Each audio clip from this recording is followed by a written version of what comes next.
নমস্কার বন্ধুরা, প্রেরণা বাংলা মোটিভেশন চ্যানেলের আজকের পর্বে সবাইকে আমন্ত্রণ। আশা করি সকলে ভালো আছেন, সুস্থ আছেন। এই সৃষ্টিকর্তার ইশারাতেই জগৎ সংসারের সমস্ত কিছু চলে। আর ইচ্ছে ছাড়া যে গাছের একটি পাতাও নড়ে না। জীবনের সব সুখ দুঃখ আনন্দ বেদনা হাসি কান্না সবকিছু যে তারই দান। আপনি যখন দুঃখে থাকেন তখন তিনি আপনাকে শক্তি দেন সেই দুঃখ সহ্য করার। আবার যখন আপনি আনন্দে থাকেন তখন তিনি আপনাকে সংযত থাকার পথ দেখান, যদি আপনি তার শরণাপন্ন হন। জীবনে দুঃখ বিপদ সে তো আসবেই, এ অনিবার্য। ঈশ্বরের কাছে তা অজানাও নয়। তাই বিপদ আসার আগে তিনি দেন কিছু সংকেত বা কিছু ইঙ্গিত, যাতে আপনি সতর্ক হয়ে যেতে পারেন, আপনি সাবধান হতে পারেন। কিন্তু অনেক সময় সেই ইঙ্গিত বা সেই সতর্ক বার্তা আমরা বুঝতে পারি না। ঈশ্বর প্রদত্ত ইঙ্গিত যদি আপনি সহজে বুঝতে পারেন, তাহলে আসন্ন বিপদের মোকাবিলা করা আপনার জন্য অনেক সহজ হয়ে যাবে। আজকের পর্বে এরকমই 3টি ইঙ্গিতের কথা আপনাদের সাথে শেয়ার করে নেব, যে ইঙ্গিত আপনার জীবনে আসলে আপনি সাবধান হয়ে যাবেন, আপনি সতর্ক হয়ে যাবেন। আপনার জীবনে বড় পরীক্ষার সময় আসছে, যে আপনাকে সেই পরীক্ষায় উত্তীর্ণ হতে হবে সসম্মানে, মাথা উঁচু করে দাঁড়াতে হবে। আপনার জীবনের পথটি হাসি মুখে আনন্দের সাথে আপনাকে পার করতে হবে। তাই ভিডিওর শেষ পর্যন্ত থাকার অনুরোধ রইল। এই ভিডিওর উপস্থাপনা যদি আপনাদের ভালো লেগে থাকে, তাহলে তা অনেকের মধ্যে শেয়ার করে দেবেন। এই ভিডিওর নিচে একটি থ্যাঙ্কস অ্যাপের বাটন রয়েছে। আপনার যেমন ইচ্ছে, যেভাবে ইচ্ছে, সেই বাটনটিতে ক্লিক করে আমাদের এই ছোট্ট চ্যানেলকে এগিয়ে নিয়ে যেতে আপনি আমাদের পাশে থাকতে পারেন। আপনার জীবনে বিপদ আসন্ন, এই কথাটি বোঝার প্রথম লক্ষণ হলো আপনি দেখবেন আপনি নিজের প্রতি ধীরে ধীরে উদাসীন হয়ে উঠেছেন। ভালোবাসতে ভুলে যাবেন নিজেকে। নিজের প্রতি অবহেলা আপনাকে ধীরে ধীরে এতটাই ঘিরে ধরবে যে তার পরিণামে বাকি সমস্ত ভালোবাসা আপনার কাছে অর্থহীন বলে মনে হবে, অপ্রয়োজন বলে মনে হবে। আপনি সকলের জন্য ভাববেন, সকলের জন্য দৌড়বেন, কিন্তু তিল তিল করে নিজেকে নিঃশেষ করে ফেলবেন। আর এই ঘটনাটি এত সন্তর্পণে ধীরে আপনার জীবনে ঘটবে যে আপনি অত সহজে বুঝতে পারবেন না। যখন বুঝবেন তখন দেখবেন অনেকটা দেরি হয়ে গেছে। ঈশ্বরের প্রতি বিশ্বাসের মূল ভিত্তি হলো নিজের প্রতি ভালোবাসা আর বিশ্বাস। তাই নিজের প্রতি ভালোবাসা কখনো হারাবেন না। প্রতিদিন প্রতিক্ষণ আপনি সতর্ক থাকুন, নিজেকে সময় দিন, নিজেকে ভালোবাসুন, নিজেকে যত্নে রাখুন। কিন্তু কিভাবে আপনি নিজেকে যত্নে রাখবেন, সেই পথ দেখিয়ে গেছেন মা শারদা স্বয়ং। আমরা সাধারণ গৃহীরা মায়ের জীবন পর্যালোচনা করলে দেখতে পাই যে মা সংসারে রয়েছেন। সংসার, কিন্তু আমি আর আমার, সংসারের এই ভাব মায়ের মধ্যে এতটুকু ছিল না কোনোদিনও। মা এক মুহূর্ত বসে থাকতেন না। মা ছিলেন নিরলস কর্মী। হাতে অনাসক্তিরূপ তেল মেখে সংসার রূপ কাঁঠাল ভাঙতেন। সকলের মাঝে থেকেও সকলের থেকে মা ছিলেন আলাদা। সকলের জন্য চিন্তা করা, সকলের পছন্দের প্রতি তীক্ষ্ণ নজর রাখার সাথে সাথে নিজের ব্যক্তিত্ব ধরে রেখেছেন।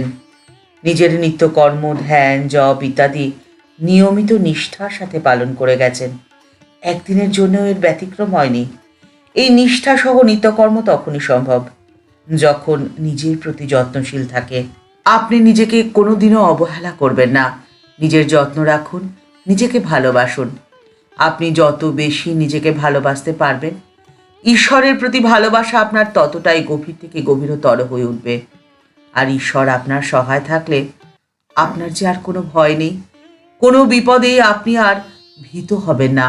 আপনার জীবনে বিপদ আসন্ন বা আপনি বিপদে পড়তে চলেছেন, এই কথা বোঝানোর জন্য ঈশ্বর আপনাকে দ্বিতীয় যে সংকেত দেবেন তা হলো অলসতা। অলসতা আপনাকে আচ্ছন্ন করে রাখবে। আপনার কোনো কাজই করতে ইচ্ছে করবে না। এই ইচ্ছেটাই তো যে কোনো পরিকল্পনার বাস্তব রূপায়ণের মূল হাতিয়ার, মূল স্তম্ভ। কবিগুরুর কথায়, খোকা মাকে শুধুই ডেকে এলেম আমি কোথা থেকে, কোনখানে তুই কুড়িয়ে পেলি আমারে। মা শুনে কয় হেসে কেঁদে, খোকারে তার বুকে বেঁধে, ইচ্ছে হয়েছিলি মনের মাঝারে। এই ইচ্ছেটাই যদি আপনার না থাকে, তাহলে আপনি ধীরে ধীরে নিঃশেষ হয়ে যাবেন, হারিয়ে যাবেন। সে তো কোনোভাবেই হতে দেওয়া যায় না। আপনি আপনার মনের ইচ্ছেটাকে বাঁচিয়ে রাখুন। তাই তো স্বামীজি বলছেন, কোনো বিষয় ইচ্ছে মতো আমরা নিজেরাই যেন মনোনিবেশ করতে পারি। বিষয় যেন আমাদের মনকে কখনো টেনে না নেয়। সাধারণত দেখা যায় যে আমরা বাধ্য হয়ে মনোনিবেশ করি। বিভিন্ন বিষয়ের আকর্ষণের প্রভাবে আমাদের মন সেখানে সংলগ্ন হয়ে থাকতে বাধ্য হয়। আমরা তাকে বাধা দিতে পারি না। মনকে সংযত করতে হলে যেখানে ইচ্ছে করব ঠিক সেখানেই তাকে নিবিষ্ট করতে চাইলে বিশেষ শিক্ষার প্রয়োজন আছে। অন্য কোনো উপায় তা হওয়া নয়। একমাত্র ধর্মের অনুশীলনের মধ্যে দিয়েই মনঃসংযোগ হতে পারে। এই অনুশীলনে মনকে ঘুরিয়ে মনের ওপরেই নিবিষ্ট করতে হয়। কারণ মন যে শরীরের ওপরেই কাজ করে, আবার শরীরও মনের ওপরে ক্রিয়াশীল। উভয় পরস্পরের ওপরে ক্রিয়া এবং প্রতিক্রিয়া করে থাকে। প্রত্যেক মানসিক অবস্থার অনুরূপ অবস্থা শরীরের মধ্যেই ফুটে ওঠে। আবার শরীরের প্রত্যেকটি ক্রিয়ার অনুরূপ ফল প্রকটিত হয় মনের ক্ষেত্রে। শরীর আর মনকে দুটো আলাদা বস্তু বলে ভাবলেও তো কোনো ক্ষতি নেই। আবার দুটো মিলে একটাই শরীর, স্থূল দেহ আর তার স্থূল অংশ, আর মন তার সূক্ষ্ম অংশ। এরকম ভাবলেও কিচ্ছু আসে যায় না। এরা পরস্পরের ওপরে ক্রিয়া এবং প্রতিক্রিয়া করতে থাকে। মন প্রতিনিয়ত শরীরে রূপায়িত হয়। মনকে সংযত করতে হলে প্রথমে শরীরের দিক থেকে আরম্ভ করা অনেক বেশি সহজ। মন অপেক্ষা শরীরের সাথে সংগ্রাম করা অনেক সহজ কাজ। আর ঠিক সেই জন্যেই আপনি আপনার শরীরকে অলসতামুক্ত রাখুন। আপনার জীবনে বিপদ আসন্ন এটি বোঝানোর জন্য ঈশ্বর আপনাকে তৃতীয় যে সংকেতটি দেয় সেটি হলো, আপনি লক্ষ্য করে দেখবেন আপনার মনের মধ্যে অহং ভাব ধীরে ধীরে বেড়ে যাচ্ছে। আপনি হয়তো চাইছেন না কারোর সাথে রূঢ় ব্যবহার করতে, কটু কথা বলতে বা রুক্ষ আচরণ করতে, কিন্তু আপনার অজান্তেই আপনি তা করে ফেলছেন। অন্যের মনে আঘাত দিয়ে ফেলছেন এবং তাদের মনে আঘাত দিয়ে আপনি নিজেই কষ্ট পাচ্ছেন। আর এর কারণ কি বলুন তো? কারণ হলো আমাদের মনের মধ্যে অবিদ্যারূপ প্রকৃতির তিনটি গুণ রয়েছে, সত্য, রজ আর তম। আর এগুলোই আমাদের বন্ধনের কারণ।